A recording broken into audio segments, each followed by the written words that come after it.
राधे राधे भाई सभी को।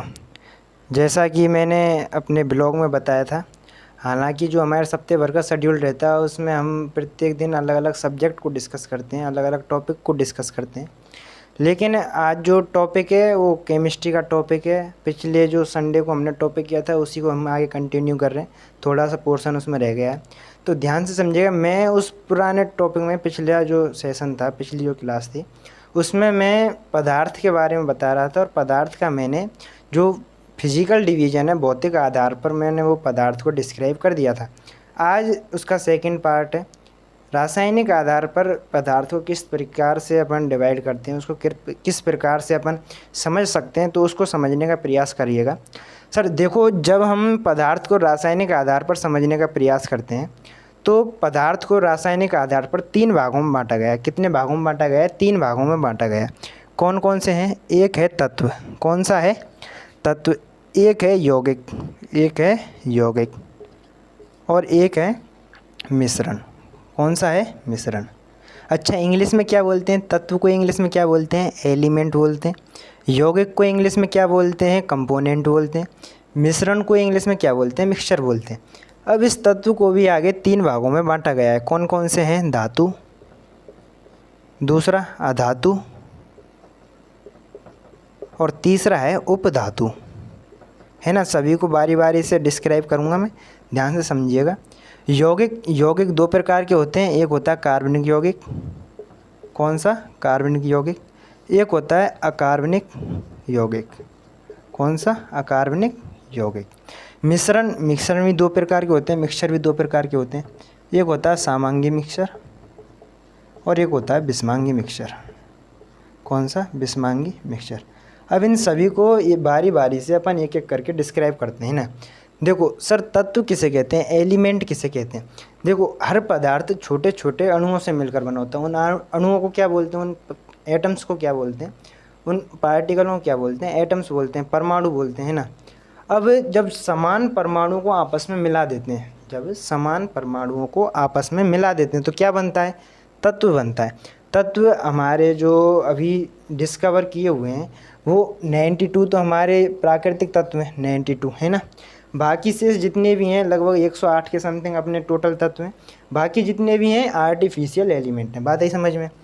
अब आगे देखते हैं सर, धातु क्या होती है? धातु यानी कि मेटल क्या होती है? मेटल सिंपल सी चीज़ जिसमें धारा आसानी से प्रवाहित हो जाती है, जिसमें करंट आसानी से फ्लो हो जाता है, क्या कहलाती है? धातु कहलाती है। जैसे कि लोहा हो गया, जैसे कि निकल हो गया, मैग्नीशियम हो गया, एल्युमिनियम हो गया, निकल, कॉपर, जिंक, ऐसी बहुत सारी धातु हैं ना। कौन सी? ऐसे बहुत सारे तत्व हैं जो कि मेटल हैं, जिनमें धारा आसानी से प्रवाहित हो जाती है। आपकी बात आई समझ में? अच्छा, एक चीज़ और आप देखो, अब हमारे घरों में बहुत सारी ऐसी डिवाइसें होती हैं जिनमें मेटल डायरेक्ट उपयोग में होती है। उनको क्या बोलते हैं? ऐसी डिवाइसों को हम बोलते हैं इलेक्ट्रिक डिवाइस। क्या बोलते हैं? Electric device. क्या बोलते हैं? Electric device. इलेक्ट्रिक डिवाइस, है ना। क्या बोलते हैं? Electric device. बात आई समझ में आपके? जैसे कि पंखा हुआ, कूलर हुआ, तो उसमें आप देखोगे, उसको खोलिएगा तो उसमें बाइंडिंग होगी, तो उसमें बाइंडिंग होगी वो तांबे की होगी। तांबा जो कि एक मेटल है, इसीलिए उसको क्या बोलते हैं? इलेक्ट्रिक डिवाइस बोलते हैं। एक होता है अधातु। अधातु यानी कि नॉन मेटल। ऐसे तत्व जिनमें धारा प्रवाहित नहीं होती, जिनमें करंट फ्लो नहीं होता, क्या कहलाते हैं? अधातु कहलाते हैं। जैसे कि जितने भी प्रकार की गैसें हैं, चाहे ऑक्सीजन हो, हीलियम हो, हाइड्रोजन हो, नियॉन हो, आर्गन हो, क्लोरीन हो, फ्लोरीन हो, ये सब क्या हैं? ये अधातु हैं। इनमें धारा आसानी से प्रवाहित नहीं होती। बात आई समझ में? एक होता है उपधातु। उपधातु बोले तो जिसमें धातु और अधातु, इन दोनों के विशेषताएं, इन दोनों के गुण पाए जाते हैं, क्या कहलाते हैं? उपधातु। उपधातु को इंग्लिश में क्या बोलते हैं? मेटेलॉइड। क्या बोलते हैं? मेटेलॉइड। अच्छा, उपधातु को सबसे अच्छा समझने के लिए इसके 2 एग्जाम्पल हैं। कौन कौन से? एक तो है सिलिकन। कौन सा? सिलिकन। और एक है जर्मेनियम। अच्छा, अब हमारे घरों में बहुत सारी ऐसी डिवाइसें होती हैं जिनमें उपधातु का उपयोग होता है। उपधातु है ना, और जिन डिवाइसों में उपधातु का उपयोग होता है उनको बोलते हैं इलेक्ट्रॉनिक डिवाइस। क्या बोलते हैं? Electronic device. जैसे कि हमारा मोबाइल हुआ, कंप्यूटर हुआ, है ना, लैपटॉप हुआ, तो ये सब कौन सी डिवाइस हैं? ये इलेक्ट्रॉनिक डिवाइस हैं। आपकी बात आई समझ में? ये तो हो गए एलिमेंट का, मोटा मोटा समझिएगा, है ना। यौगिक, यौगिक क्या होते हैं? जब दो या दो से अधिक तत्वों को एक फिक्स रेशियो में एक निश्चित अनुपात में मिला दिया जाता है। जैसे कि सबसे बेस्ट एग्जांपल होता है इसको समझने का जल H2O। देखो अब यदि मैं आपसे पूछूंगा जल में भाई हाइड्रोजन के कितने परमाणु, आप बोलोगे 2। ऑक्सीजन के कितने परमाणु हैं, बोलोगे 1। रेशियो क्या बना, 2:1।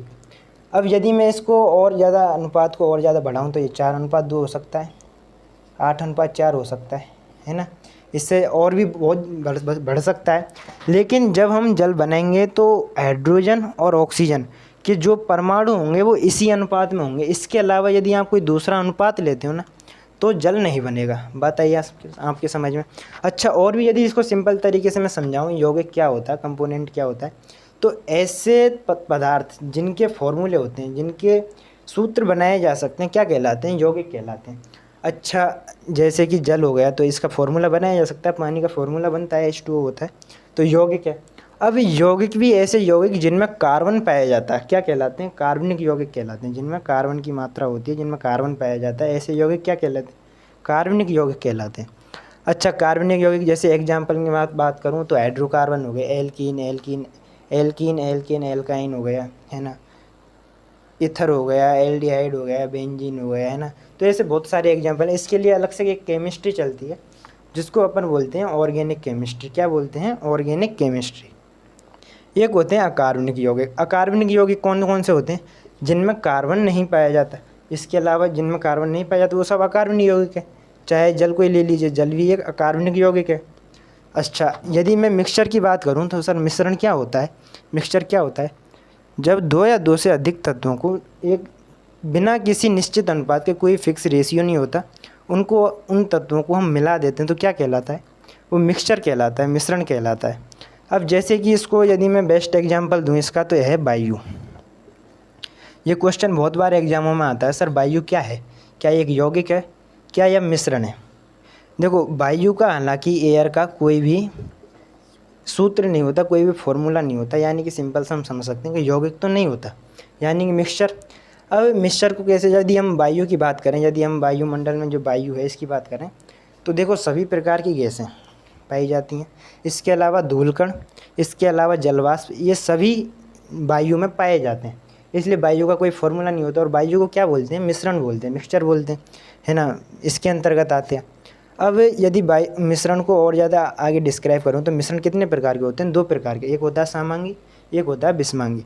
सामांगी मिक्सचर कौन कौन से होते हैं, ऐसा मिश्रण जिसमें से तत्वों को अलग अलग नहीं कर सकते, वो कौन सा मिश्रण कहलाता है, सामांगी।